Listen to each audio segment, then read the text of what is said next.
जय हिंद दोस्त। मैं राजकुमार स्वागत करता हूं आपके अपने परिवार रोजगार सारथी में। उम्मीद है आप लोग स्वस्थ और ज़बरदस्त होंगे। ओके दोस्त, आज हम क्या करने वाले हैं दोस्त? आज हम करने वाले हैं इतिहास को जैसे कि हम लोग हर रोज़ कर रहे हैं। आज अपना बेहतरीन सा टॉपिक होने वाला है। बेहतरीन सा टॉपिक कौन सा है? आप कहेंगे चंद्रगुप्त द्वितीय। आज कौन सा टॉपिक करने वाले हैं? आज हम लोग करने वाले हैं चंद्रगुप्त द्वितीय। चंद्रगुप्त द्वितीय का कुछ भाग जो हम लोग पहले कर चुके हैं। चंद्रगुप्त द्वितीय कौन से वंश से संबंध रखते हैं? तो आप लोग कहेंगे चंद्रगुप्त द्वितीय जो है वो गुप्त वंश का शासक है, गुप्त वंश से संबंध रखता है। चंद्रगुप्त द्वितीय के बारे में हम लोग उसकी उपाधियों के बारे में पढ़ चुके हैं, जैसे कि शकारी, विक्रमांक, विक्रमादित्य, ये सब उपाधि हम लोग पढ़ चुके थे और इन सब के बारे में जान चुके थे। उनके नवरत्नों के बारे में हम लोग बात कर चुके थे, कौन से नवरत्न हैं। अब हम लोग आज कौन सा जानेंगे? आज हम जानेंगे चंद्रगुप्त द्वितीय के बारे में कुछ इंपॉर्टेंट चीज़ें। और दोस्त, जैसे कि उनके कैपिटल कौन कौन सी थी आप बोलेंगे। एक तो कैपिटल है पाटलिपुत्र, दूसरी उज्जैन। ओके दोस्त, फिर आगे जानेंगे जो विदेशी यात्री आया फाइयान के बारे में और भी वो चीज़ें जानेंगे। ओके दोस्त, तो चैनल को लाइक शेयर सब्सक्राइब कर दीजिए, अपने दोस्तों के पास शेयर कर दीजिए और आ जाइए चैनल के साथ जुड़ जाइए। फिर देखते हैं वीडियो को अच्छे से समझते हैं टॉपिक वाइज चीज़ों को। ओके दोस्त, लाइक शेयर सब्सक्राइब आपका काम है, पढ़ाना मेरा काम है। ओके दोस्त, ओके चलिए बात करते हैं आज का टॉपिक कौन सा होने वाला है। आप कहेंगे चंद्रगुप्त सेकंड। क्या कहेंगे? चंद्रगुप्त सेकंड। अगर बात करें भैया चंद्रगुप्त सेकंड का समय काल, तो आपको मैंने पिछली वीडियो में उसका समय काल बता दिया था, आज भी बता देता हूँ। चंद्रगुप्त द्वितीय का समय काल कब से कब तक रहा है? आप कहेंगे 380 से लेके 414 तक। क्या कहेंगे? 380 से लेके 380 क्या बीसी या एडी? क्या बोलोगे? एडी। ओके, क्या कहेंगे? एडी। 380 एडी से लेके 414 एडी तक किसका शासनकाल रहा है? आप कहेंगे चंद्रगुप्त द्वितीय का। अब बात करते हैं चंद्रगुप्त द्वितीय की राजधानी के बारे में। चंद्रगुप्त द्वितीय ने अपनी कैपिटल कहाँ स्थापित करी? तो आप कहेंगे चंद्रगुप्त द्वितीय ने अपनी कैपिटल 2 जगह स्थापित करी। क्या कहेंगे? राजधानी कौन कौन सी थी? तो पहली कहेंगे आप पाटलिपुत्र। दूसरी क्या कहेंगे? दूसरी कहेंगे आप उज्जैन। क्या कहेंगे? उज्जैन। कितनी राजधानी इसने स्थापित करी? आप कहेंगे 2 राजधानी भैया ये स्थापित करता है। कौन? चंद्रगुप्त द्वितीय। ओके दोस्त, फिर हम लोग बात करेंगे, इसी से आगे जानेंगे कि इसके दरबार में किस समय 399 एडी में, क्या कहेंगे 399 एडी में एक व्यक्ति आता है जिसको हम जानते हैं फाइयान के नाम से। क्या बोलेंगे? फाइयान के नाम से।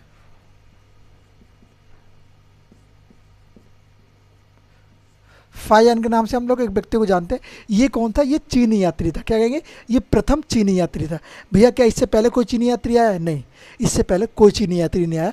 ये प्रथम चीनी यात्री है और प्रथम विदेशी था। क्या कहेंगे आप लोग? ये प्रथम विदेशी यात्री था जो कि पहली बार किसी देश में आया। तो कहाँ पे आया? भारत में आया। क्या कहेंगे आप लोग? यह है प्रथम चीनी यात्री। ओके दोस्त, क्या कहेंगे आप लोग कहेंगे प्रथम चीनी यात्री था। अब आप लोग बात करें कब से कब तक रहा है ये भारत में और कब आया था। तो जैसा कि मैंने अभी आपको बताया, कब आया? 399 एडी में आया। कब चला गया भारत से? तो आप कहेंगे चंद्रगुप्त द्वितीय के शासनकाल के समाप्त होने के बाद ये भारत से चला जाता है। कब? 1414 एडी में। लगभग कितने वर्ष ये भारत में रहा? तो आप कहेंगे लगभग ये 15 वर्ष तक भारत में रहा। और 15 वर्ष इसने भारत में क्या किया? तो आप कहेंगे 15 वर्ष इसने भारत की खोज करी। भारत के आसपास के जो एरिया हैं, जगह हैं, उनके बारे में अपनी पुस्तक में लिखा। एक पुस्तक है, इसकी पुस्तक कौन सी है? तो आप लोग कहेंगे एक बुक है। बुक का नाम क्या है? फाइयान की बुक। तो आप लोग कहेंगे बुक भैया कौन सी है? तो आप कहेंगे फा क्यों की। क्या बोलेंगे? फा क्यों की पुस्तक वो पुस्तक है जिसमें जो फाइयान है वो पूरे भारत के बारे में लिखता है। चंद्रगुप्त के दरबार में जो चीज़ें हुई उनके बारे में लिखता है कि चंद्रगुप्त का दरबार कैसा था, कौन लोग थे, कैसे कैसे लोग थे, कैसा शासन चलता था, सारी चीज़ें इस पुस्तक में इसने लिखी है। ये जब आप यहाँ से जाता है तो क्या चीज़ें करके जाता है, वो सब चीज़ें हम लोग जानने वाले हैं आगे। बात करें, अगर जब चीनी कोई यात्री आता था तो भारतीय लोगों को किस नाम से बुलाता था? अगर बात करें चीनी व्यक्ति जो होते थे तो भारतीय लोगों को किस नाम से बुलाते थे? तो आप कहेंगे चीनी यात्री। क्या बोलेंगे? चीनी यात्री। तो आप कहेंगे चीनी यात्री भारतीय को चीनी यात्री भारतीयों को क्या कहते थे? भारतीयों को किस नाम से बुलाते? तो आप कहेंगे भारतीयों को योती, क्या बोलेंगे? यंतु, क्या कहेंगे? यंतु नाम से ये लोग बुलाया करते थे। क्या कहेंगे? आप लोग कहेंगे भारतीय लोगों को ये किस नाम से? यंतु। भारतीय को किस नाम से संबोधित किया? ये लोगों ने यंतु नाम से कहते थे। ये लोग कहते हैं या कहते थे? ओके दोस्त, तो किस नाम से इन लोगों ने बुलाया? यंतु नाम से ये लोग बुलाया करते थे। अब बात करते हैं चंद्रगुप्त द्वितीय के विवाह संबंधों के बारे में कि चंद्रगुप्त द्वितीय ने अपने विवाह संबंध कहाँ कहाँ स्थापित किए। पहली बात आती है, चंद्रगुप्त द्वितीय ने अपना प्रथम विवाह संबंध किसके साथ स्थापित किया? आप कहेंगे अपनी शादी जब करी, वो तो बात सही है। उसके बाद कहाँ से स्थापित किया? तो आप कहेंगे उसके बाद जब इसकी पुत्री हुई और पुत्र हुआ, तो पुत्री की इसने शादी, अपनी पुत्री जो है उसकी शादी किससे करते हैं? ये करता है रुद्र सेकंड। किससे करता है? रुद्र सेकंड से। बागटाक राज्य कहाँ का? बागटाक शासक रुद्र सेकंड से विवाह संबंध। क्या कहेंगे? आप लोग कहेंगे विवाह संबंध। तो एक हेडिंग बना ली, क्या बोलेंगे? विवाह संबंध। तो प्रथम विवाह संबंध किसने किया? अपनी पुत्री का विवाह। आप कहेंगे अपनी पुत्री का विवाह किससे किया? इसने किया बागटाक नरेश,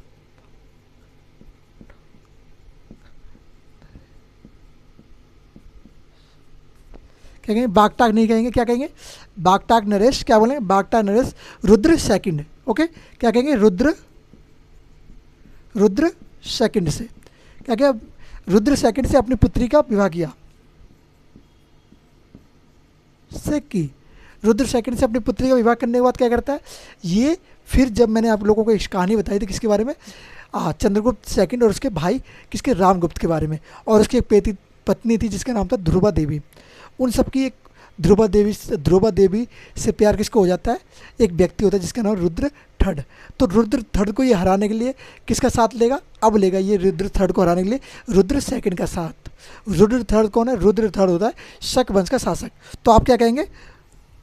रुद्र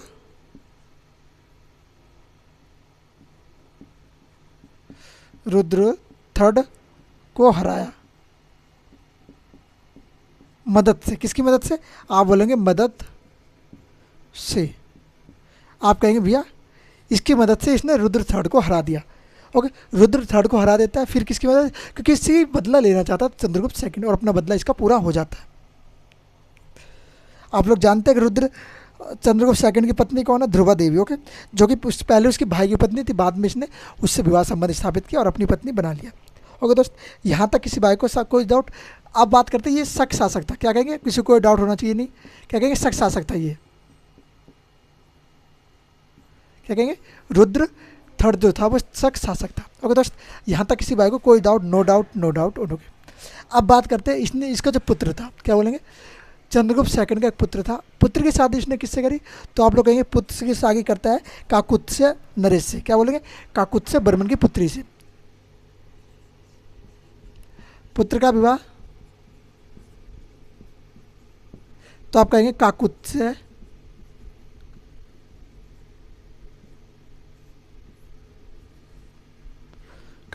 बर्मन की पुत्री से। भैया अब दो जगह इसके विवाह संबंध स्थापित हो जाते हैं। ओके दोस्त, यहाँ तक किसी भाई को कोई डाउट? अगर डाउट है तो कमेंट बॉक्स में लिखिए। मेरे हिसाब से कोई डाउट नहीं होगा।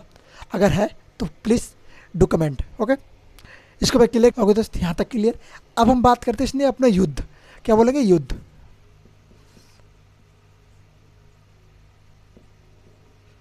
युद्ध तो पहले तो युद्ध किससे हो चुका था इसका? रुद्र थर्ड से। उसके बाद क्या किया इसने? उसके बाद एक युद्ध होता है जिससे ये मथुरा को जीतता है। किससे जीतता है? मथुरा को जीतता है। किससे जीतता है? कृष्ण से जीतता है। क्या कहेंगे? मथुरा को कुषाण, सॉरी कृष्ण बोल गया। क्या बोलेंगे? कुषाणों से जीता। क्या बोलेंगे? कुषाणों से जीतता है।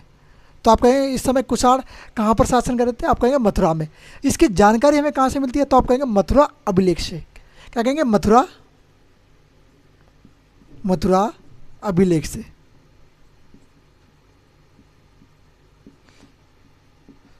अगर बात करें हमें जानकारी, तो आप कहेंगे भाई जानकारी हमें मिलती है मथुरा अभिलेख से कि मथुरा को कृष्ण से रुद्र सेकंड ने जीता था। इसके बारे में जानकारी कहाँ से मिलती है? तो आप लोग कहेंगे रुद्र किससे? मथुरा अभिलेख से। ओके दोस्त, यहाँ तक किसी भाई को कोई डाउट? सबसे किसी को कोई डाउट नहीं होगा। अब जान लेते हैं एक दो इसके कार्य के बारे में। क्या कहेंगे? कार्य। कार्य, पहला कार्य क्या हुआ? ये जो हम लोग आप लोग जाते हैं, कहाँ पर जाते हैं? आप लोग जाते हैं कुतुब मीनार। कहाँ? आप कहेंगे कुतुब मीनार दिल्ली में। दिल्ली में कहाँ? महरौली में स्थित है ये कुतुब मीनार। तो आप लोग जब महरौली में जाते हैं तो आप देखते हैं महरौली अभिलेख के बारे में वहाँ पे पढ़ते हैं। तो अब जब आप लोग कुतुब मीनार में आप देखते हैं तो बीच में जब आप जाते हैं तो कुतुब मीनार में एक स्तंभ खड़ा मिलता है, लोहे का स्तंभ, ब्लैक कलर का होगा, बहुत लंबा है, बहुत बड़ा है। वो आपको एक स्तंभ देखने को मिलता है। तो उस स्तंभ पे किसके बारे में लिखा हुआ है? आप कहेंगे चंद्रगुप्त द्वितीय के बारे में लिखा हुआ। किसने ये स्तंभ जारी करवाया? तो आप कहेंगे चंद्रगुप्त द्वितीय ने इसको बनवाया था, जारी करवाया था। ओके, क्या कहेंगे? महरौली अभिलेख।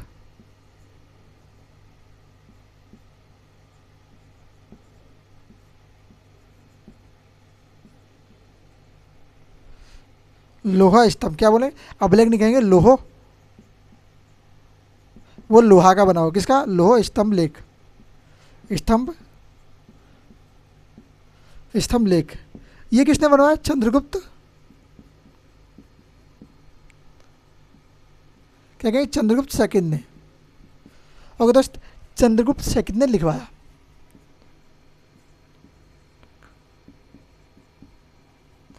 मेरे हिसाब से यहाँ तक किसी कोई भाई को बहन को कोई डाउट नहीं होना चाहिए। ओके, अगर है तो हाँ बता दो भैया कोई डाउट है। ओके, अब बात करते हैं सांची का। क्या बोलेंगे? सांची के स्तंभ। ओके, सांची का स्तंभ से हमें किस चीज़ के बारे में जानकारी मिलती है? सांची का स्तंभ, स्तंभ से,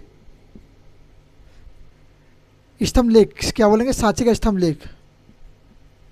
स्तंभ लेख से हमें क्या मिलता है? लेख से ग्रामदान। क्या बोले? ग्रामदान के बारे में जानकारी। अब आप लोग बोलेंगे अच्छा भैया ग्रामदान के बारे में जानकारी। हाँ भैया, वहाँ उस समय लोग, राजा क्या करते थे, पूरा पूरा एक गांव दान में दे दिया करते थे किसी ब्राह्मण को, किसी महान व्यक्ति को। तो ये राजाओं का कार्य होता था, क्योंकि उनके पास बहुत ज़्यादा ज़मीन थी, बहुत ज़्यादा उनका राज्य बड़े एरिया में फैला हुआ था। तो उनके जो बड़ा एरिया था उसमें बहुत सारे गाँव आ जाते थे। क्या आते थे? ग्राम आ जाया करते थे।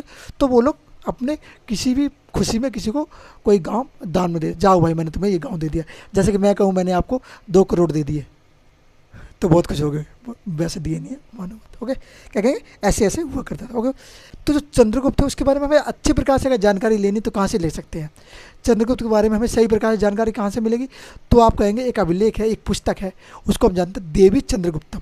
किसका नाम? देवी चंद्रगुप्तम। क्या कहेंगे? देवी चंद्रगुप्तम से। क्या कहेंगे? चंद्रगुप्त के बारे में जानकारी का स्रोत। क्या कहेंगे? जानकारी का स्रोत। ओके दोस्त, तो जानकारी का जो स्रोत है, क्या कहेंगे आप लोग? तो आप लोग कहेंगे जानकारी का स्रोत जो है वो है देवी चंद्रगुप्तम। ये देवी चंद्रगुप्तम भैया किसने लिखा है? तो आप कहेंगे विशाखा दत्त ने।